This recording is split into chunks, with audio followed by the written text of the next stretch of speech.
স্বাগত দর্শক বন্ধুরা, আজকের আমাদের ব্রোসিস চ্যানেলের ব্লগ সাফারি ওয়ার্ল্ড ব্যাংকক নিয়ে।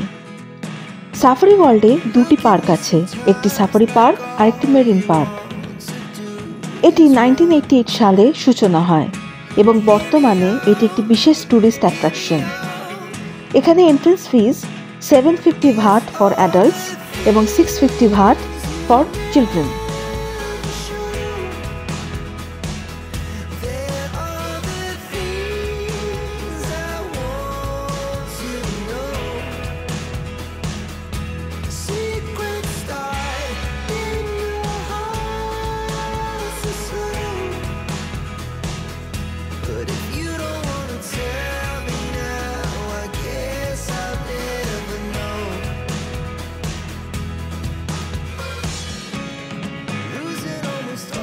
সাফারি পার্কে দেশি বিদেশি নানা রকম জীব জন্তু পশু পাখির রক্ষণাবেক্ষণই হলো এদের মূল লক্ষ্য। এর বাইরে এখানে প্রচুর রকমের বার্ড শো, অ্যানিমাল শো প্রত্যেক দিনই হয়, যেগুলো বাচ্চাদের জন্য ভীষণ মজাদার। তো আসুন এবার শুরু করা যাক আমাদের সাফারি অভিযান। সাফারি অভিযানের শুরুতেই মনে হচ্ছে আমাদের আজকের এই অভিযান প্রচণ্ড লোমহর্ষক এবং দুর্দান্ত হতে চলেছে। এখানে কিন্তু একটা জিনিস মনে রাখতে হবে বন্ধুরা, যত পশু পাখি আছে এখানে তারা কিন্তু খোলামেলাভাবে বিচরণ করছে, আর আমরা গাড়ির মধ্যে বদ্ধ অবস্থায় এদের দেখছি চোখ এবং মন ভরে। গাড়ি থেকে কিন্তু নামা যাবে না, নামলেই হালুম।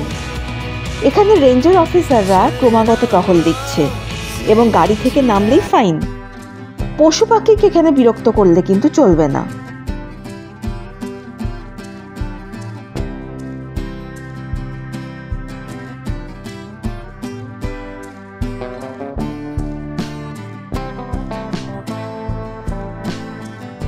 দেখলে বন্ধুরা, কেমন জেব্রা ক্রসিং ছাড়াই জেব্রা রাস্তা ক্রস করে গেল। গাড়ি কিন্তু খুব ধীর গতিতে যাচ্ছে, যাতে ওরা ভয় না পায়। জিরাফের সাথে আমার সেলফিটা কেমন হয়েছে বলো তো?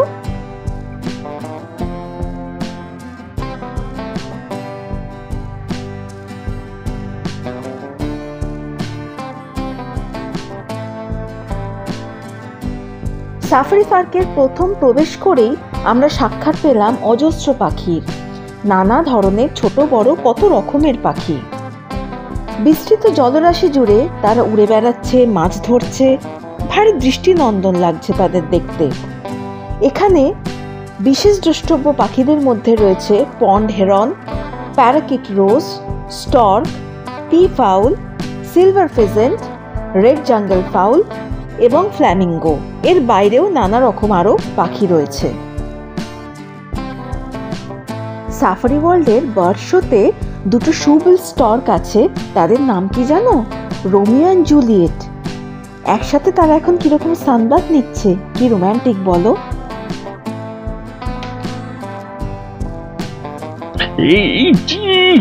দেখো কত রেড বুল রে বাবা রে, এখানে পরপর রাস্তার পাশ দিয়ে হেঁটে যাচ্ছে।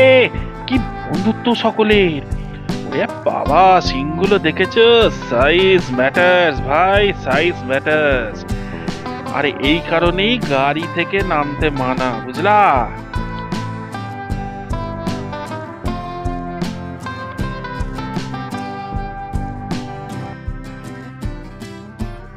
ওই দেখো পশুরাজের অর্ধাঙ্গিনী, মনে হচ্ছে এই ভর দুপুরে ভাত ঘুম দিচ্ছে সপরিবার সহিত। দূর থেকে দেখে মানে পালিয়ে যাওয়াই ভালো, বুঝলে? তল্পি তল্পা নিয়ে এবারে ভালোই কেটে পড়ো। বাবা পালিয়ে চলো। জলহস্তিগুলোকে দেখে মনে হচ্ছে এখন জল থেকে ওঠার কোনো পরিকল্পনা নেই। ওরা চিল করুক, আমরা এগিয়ে যাই।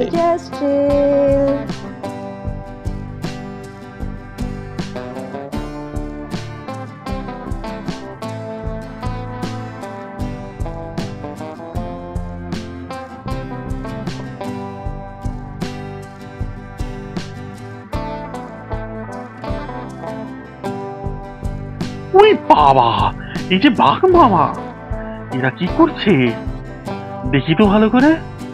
ওরে বাবা, মুড একদম ভালো নেই। माँ कसम मैं तुझको नहीं छोड़ूंगा, खून पी जाऊंगा। ওরে বাপ রে, এরকম করে না বাবারা। শান্ত হও, শান্ত শান্ত গাদা রানী ভীম, শান্ত।